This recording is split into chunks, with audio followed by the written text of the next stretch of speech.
I still remember the moment, as if it just happened. I was standing by the office coffee machine, adding a dash of oat milk to my morning blend, when Ryan, the new CEO and son of the company's founder, walked into the break room. He didn't greet me, he didn't smile. He just looked at me like I was part of the furniture he decided to throw out. "Lily, I need to see you in my office now." It wasn't a request. I had been with the company for nearly 11 years. In that time, I had built the client services department from scratch, negotiated over 100 contracts, and trained most of the team that now sat just outside his office door. But none of that mattered to Ryan. His father, Mr. Cole, had built the company with grit and loyalty. Ryan inherited the title and apparently thought it gave him the right to play God. I followed him, trying to shake off the tension building in my chest. He didn't even sit down. "You're fired," he said, voice flat, emotionless. "We don't need lazy people like you dragging this place down." I blinked. At first, I thought it was some kind of twisted joke. "Excuse me?" "You heard me," he replied, casually flipping through a stack of papers like he was deciding what to have for lunch. "You can collect your things and leave, effective immediately." I stared at him, stunned. My heart pounded in my ears. I wanted to shout, to defend myself, to demand an explanation, but instead, I smiled. A calm, polite, deliberate smile. "Understood," I said. "Have a nice day, Ryan." I walked out of his office with my head high, but inside I was trembling. My teammates looked at me as I passed, sensing something was wrong. A few started to stand, ready to ask questions, but I gave them a subtle shake of the head. "Don't make this harder." I packed my desk in silence. As I drove home, memories flooded my mind. 11 years. 11. I had given this company more time than I gave my own family. Late nights, working through holidays, taking calls while holding back tears after my divorce. I gave them everything, and now I was dismissed like I was nothing. But I wasn't angry, not yet. I was curious. Why? That question haunted me all night. I barely slept. Something about the way Ryan had said it, so confidently, so carelessly, didn't sit right. The timing was strange, too. We were about to finalize one of the company's largest contracts, a deal I had spent 6 months preparing. I knew the client inside and out. I had even booked the final review meeting for that Friday. And now I was gone. Had he even looked at the contract details? The next morning, just after 9 a.m., my phone buzzed. I didn't recognize the number. I let it ring, unsure if I could handle another blow, but curiosity won again. "Lily, it's Mr. Cole." The voice sent a jolt down my spine. The real CEO. The man who had hired me 11 years ago after a single interview. "I just walked into the office," he said, and I could hear the tightness in his throat. "Why the hell did you pack up and leave? What happened?" I hesitated. "Your son fired me." Silence. Then, with a sharp inhale. "What?" "Yesterday. He said I was lazy and that I wasn't needed anymore." There was a long pause before he spoke again, this time slowly, like he was trying to stay calm. "Lily, did he read your contract?" I furrowed my brows. "What do you mean?" "He's supposed to finalize the Kingswell deal today, isn't he?" "Yes. We were scheduled to meet them at 11 o'clock. Jesus Christ. I could hear papers rustling in the background, then a loud thud like he'd slammed something on his desk. "Lily, your contract has a clause," he said, one I insisted on after the last acquisition disaster. "You're not just the account manager, you're the only authorized negotiator for the Kingswell deal." I froze. "He can't close the deal without you," Mr. Cole continued. "Not legally, not ethically, not even practically. That contract will fall apart unless you're there." A slow-burning realization settled in my chest. He hadn't read it. Ryan had no idea what he'd done. And that's when something inside me shifted. The betrayal still hurt, yes, but now I felt something else entirely. Control. He had pulled the trigger far too quickly, and now the gun was pointed at himself. Mr. Cole hung up without another word. I could feel his fury through the silence that followed. I sat motionless in my apartment, coffee growing cold beside me, staring at nothing in particular. He didn't know his son had fired me without even reading the contract. I leaned back on the couch and let out a quiet, bitter laugh. After 11 years, this was how it went down. A spoiled, impulsive man-boy trying to play CEO, making decisions like they were moves in a video game. But real companies don't respawn after bad calls, and this one was about to find that out the hard way. I wasn't sure what was going to happen next. Part of me wanted to get dressed and show up to the office just to watch the fallout unfold, but another part, the one that had endured years of thankless overtime and swallowed my pride more times than I could count, wanted to let them burn. I didn't have to wait long. At 10:13 a.m., I got another call. This time it was Ryan. I let it go to voicemail. A minute later, another call, this one from reception, then legal, then accounting.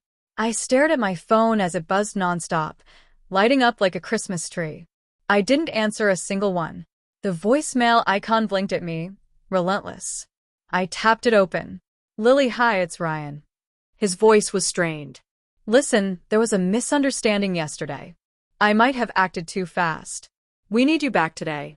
It's urgent. Please call me." Urgent. The word rolled around in my head like a marble in a glass. He hadn't said sorry. Not once. Not even in a fake, corporate way. Instead, it was panic disguised as politeness. I took a sip of my cold coffee, still not moving from the couch. At 10:32, my phone buzzed again. This time, a number I hadn't saved in years. Nicole, a former colleague. We'd grown close back when she was in my department before she transferred to marketing. I picked up. "Lily, you won't believe what's happening here," she said, her voice barely above a whisper. "Try me." Ryan just got chewed out by his dad. Like, in front of everyone. The meeting room was full. Mr. Cole walked in and slammed the Kingswell contract on the table. I raised an eyebrow. He brought the contract? Oh yeah. And he asked one question. "Did you read this before firing Lily?" And Ryan tried to bluff. Said something about moving in a new direction and reevaluating roles, but Mr. Cole didn't buy it.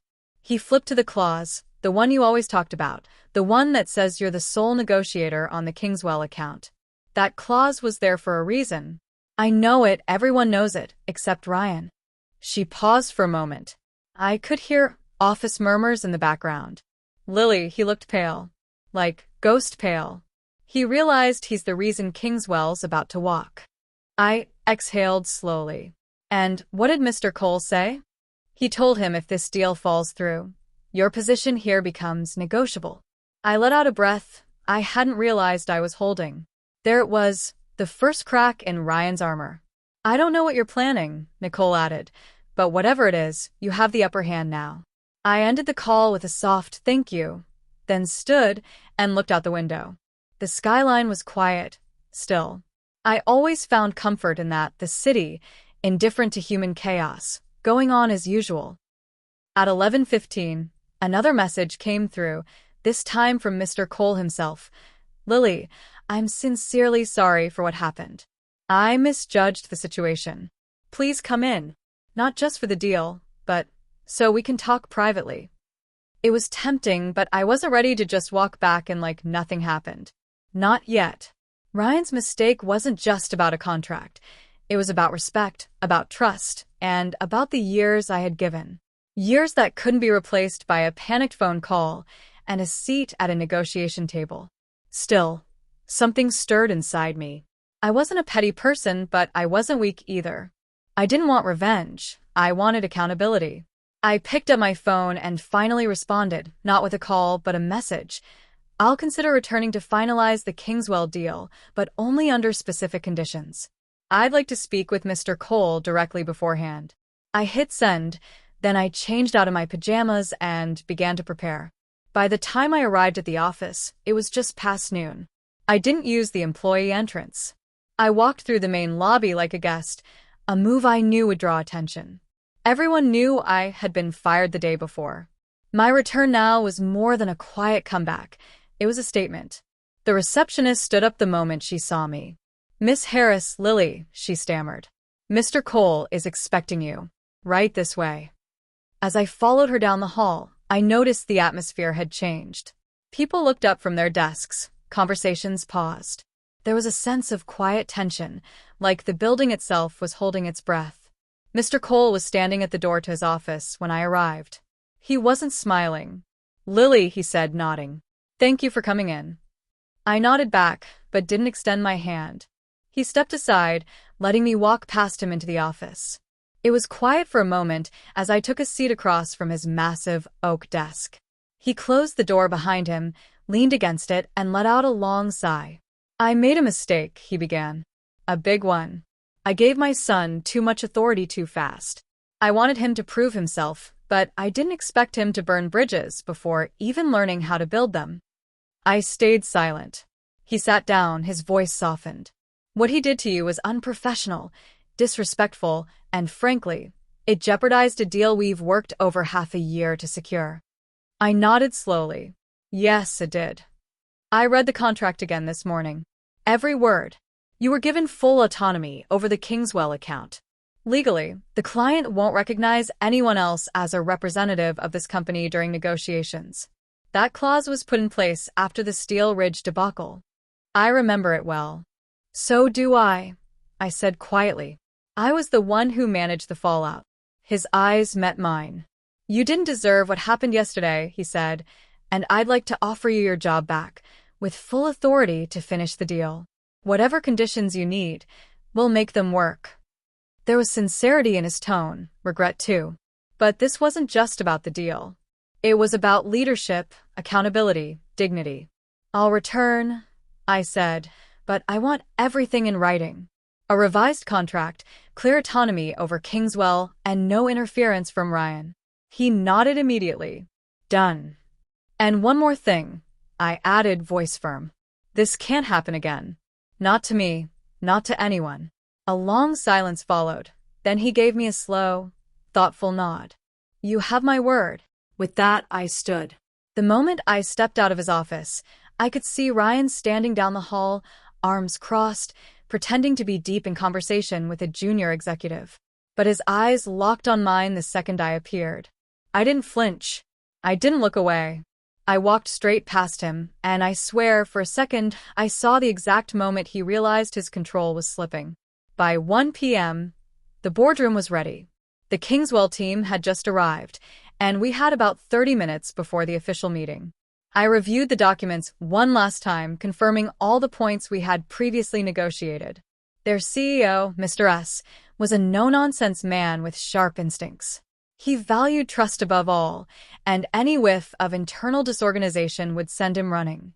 As I placed the printed Arab translation of the final terms onto the table, I caught sight of Ryan pacing outside the glass walls of the meeting room like a caged animal. Mr. Cole stepped out to intercept him. Their muffled voices escalated quickly until Mr. Cole's hand shot up, silencing him. Ryan's face turned crimson. He looked over his shoulder at me with a mix of rage and humiliation, then he walked away. That was the last time I saw him that day. At 1:30 sharp, Mr. S. entered with his aides. I greeted him in Arabic, and his eyes lit up. He smiled, a rare gesture from him. "You remembered," he said warmly. "Respect goes a long way." The meeting began. It went flawlessly. 2 hours later, we shook hands and signed the deal. After they left, Mr. Cole approached me again. This time, his face showed genuine relief. "You saved us," he said, "and I owe you more than an apology." "You owe your company a leader," I replied. "One who knows the difference between power and responsibility." He didn't argue. Later that evening, as I walked to my car, the tension I'd carried for the past 48 hours finally began to lift. I had come back not as an employee, but as someone who understood her value and demanded it be recognized. But I also knew this wasn't over. Ryan might have been quiet today, but men like him don't disappear. They retreat, and then they retaliate. By the following week, the Kingswell deal had made headlines in our industry newsletter. "A breakthrough in cross-border negotiations," it read. "Cole and Company secures a historic partnership with Middle Eastern distributor through tailored strategy and multilingual leadership." They didn't mention me by name, but everyone in the company knew who had sealed that deal. My inbox was flooded with quiet congratulations, internal messages from staff who had stayed silent during the storm. Some were from juniors I'd mentored years ago. Others were from managers who had once ignored me in meetings but now praised my leadership under pressure. I appreciated their words, but I wasn't naive. I knew how quickly people shift when the wind changes direction. The mood around the office had lightened. There were smiles, laughter again in the break room. Mr. Cole had made it clear Ryan was no longer involved in high-level decision-making until further notice. And yet, I couldn't shake the feeling that something was off. Small things began to happen. First, it was the expense reports. The reimbursement for my travel to the Kingswell meeting was delayed. Then, documents I had submitted for approval were returned to me and signed without explanation. Next, an email I never sent, allegedly from my address, was flagged by IT. It contained incorrect client information and had been forwarded to one of our overseas partners. Luckily, the partner was someone I had a good relationship with, and he reached out directly to clarify. But the mistake had already planted doubt. I reported it to our internal systems team. They said there was no sign of external hacking. The message had originated from inside the office. That's when I knew Ryan was behind it. He was no longer trying to fire me. That approach had failed. Now he wanted to make me look incompetent, to smear my reputation slowly, subtly, until I either quit in frustration or someone else decided I was a liability. It was classic corporate sabotage, and it wasn't the first time I'd seen it. Back at my first job fresh out of university, I worked under a director who played the same game. He wouldn't confront you directly, but he'd cut off your resources, isolate you from projects, quietly poison your name until the only option left was to disappear. But I wasn't 22 anymore. I wasn't going to disappear. I documented everything. Every missed email, every mistake that I hadn't made, every delay. I had learned the hard way that paper trails are more powerful than emotions in environments like this. I even started using a private notebook, logging times, dates, conversations, just in case. Then, one afternoon, I overheard something that confirmed my suspicions. I was passing the conference room when I heard Ryan's voice inside, too loud for a private discussion. "She's unstable," he said. "Since she came back, she's been erratic, aggressive. I don't think she's fit to manage high-pressure clients." I stopped in my tracks. "I'm just saying," he continued, "maybe we should start thinking about succession planning for client services. She's clearly overextended." Another voice responded, someone I didn't recognize, a newer executive, maybe. But the Kingswell deal, she pulled that off under serious pressure. Ryan scoffed. "She got lucky. We can't run a company on luck." I stood frozen for a few moments, then quietly walked away. My blood ran cold, not out of fear, but from the icy precision of his tactics. He was planting seeds again, poisoning the well. That evening, I stayed late. The office was quiet, the halls dim. I sat alone in the glass meeting room, staring at the city lights, wondering how many more battles I would have to fight just to keep doing my job. And then a voice broke the silence.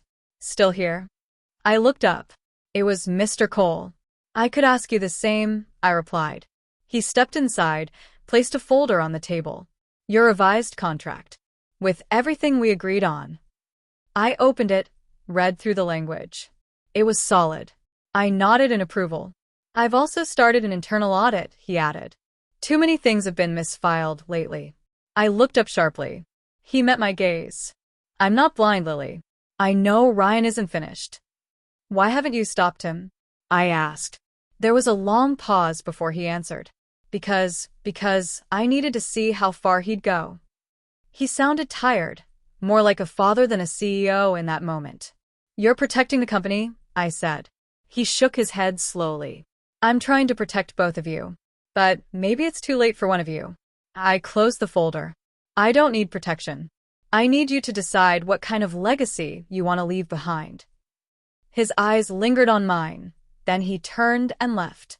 And I knew something bigger was coming. The office felt colder that week. Not because of the weather, but because the air between people had changed. Conversations dropped to whispers when I walked by. Some employees smiled at me. Others avoided eye contact altogether. The internal audit had begun, and everyone knew it. People were nervous. So was I. I hadn't asked Mr. Cole to launch an audit, but deep down, I was relieved that he had. I needed the truth out in the open, not just for me, but for everyone who had been walking on eggshells since Ryan took over. Still, I knew how this game worked in corporations. Truth doesn't always lead to justice. Sometimes it leads to quiet exits and golden handshakes. Sometimes it's buried so deep behind red tape that the damage becomes irreversible.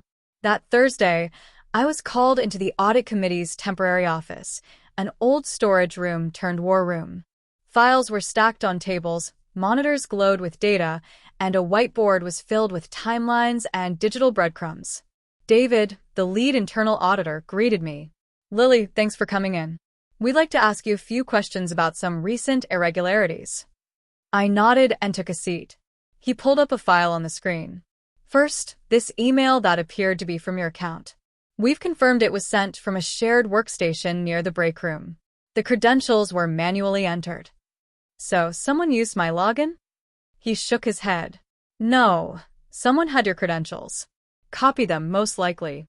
This wasn't phishing. It was internal." I folded my arms. I reported that incident the day it happened. He gave a tight smile. "Yes, and we're glad you did. We found a few others like it. Emails rewritten, spreadsheets altered, sign-offs removed. Always traced to shared machines, always under your name." The weight in my chest grew heavier. "This was coordinated," I said.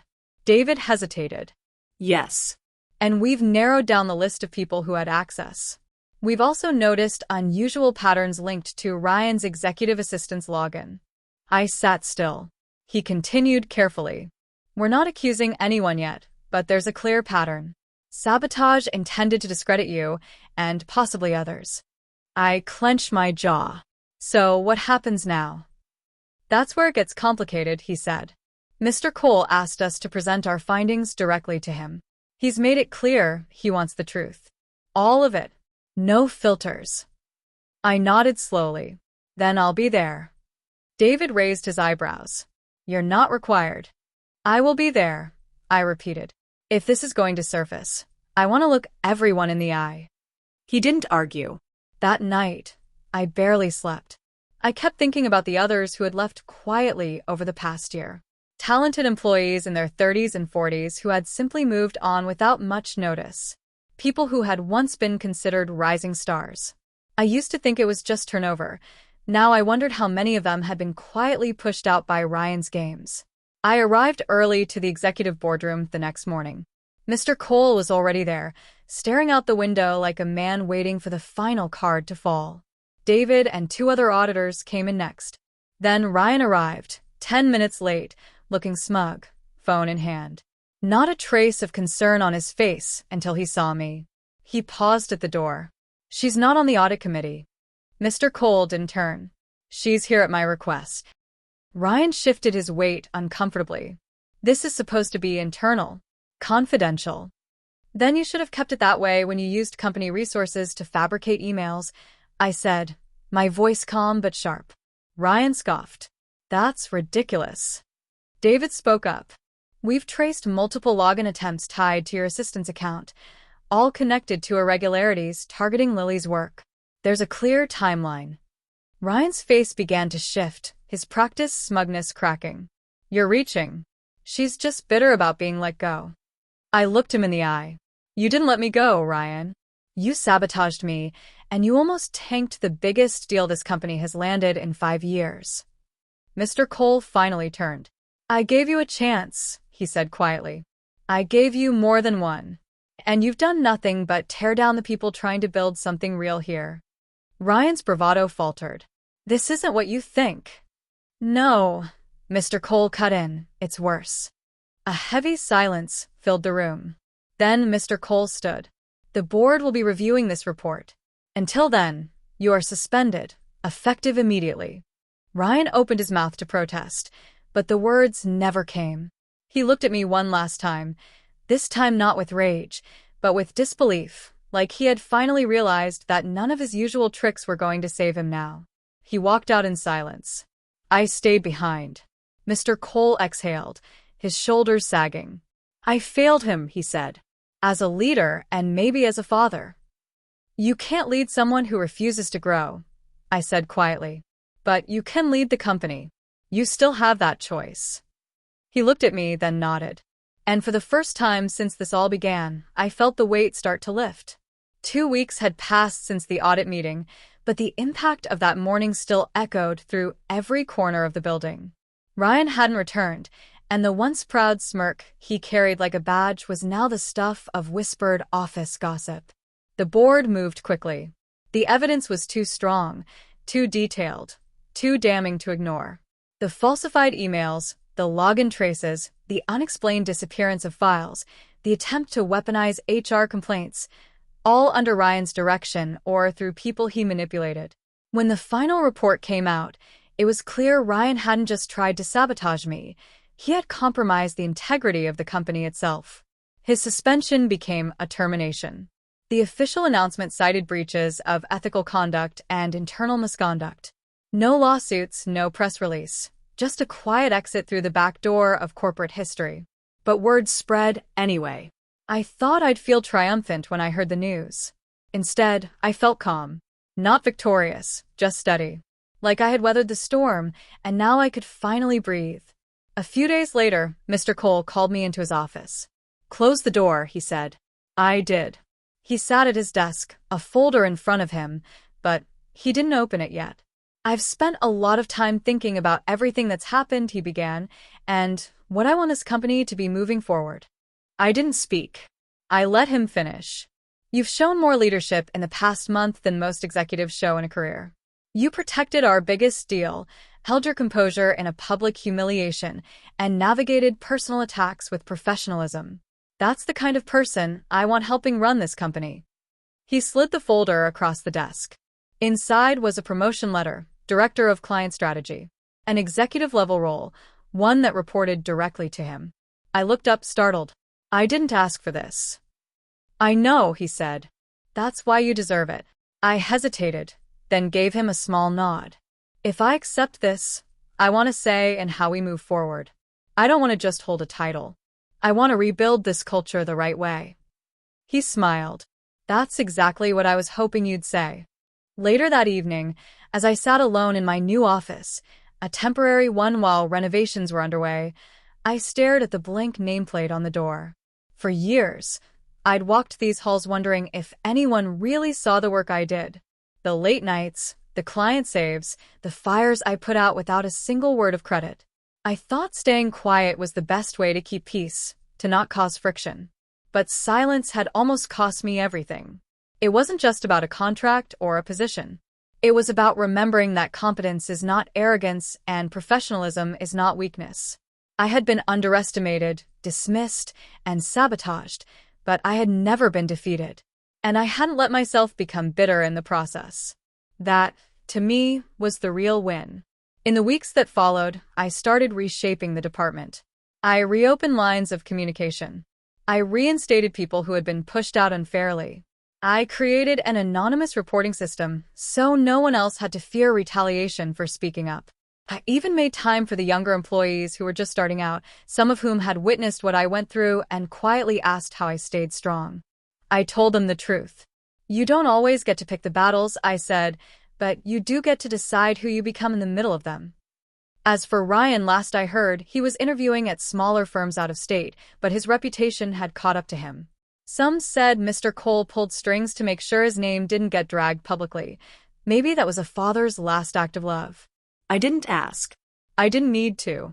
One afternoon, while walking through the office, I passed the glass wall that once housed the Kingswell negotiation. I paused for a moment, remembering everything: the sabotage, the call, the panic, the eventual triumph. That single deal had changed the course of my career. But the real shift happened the moment I smiled at Ryan and walked out of his office, refusing to beg. That was the turning point. Not because I gave up, but because I knew what I was worth, and I refused to let anyone, boss's son or not, take that from me again.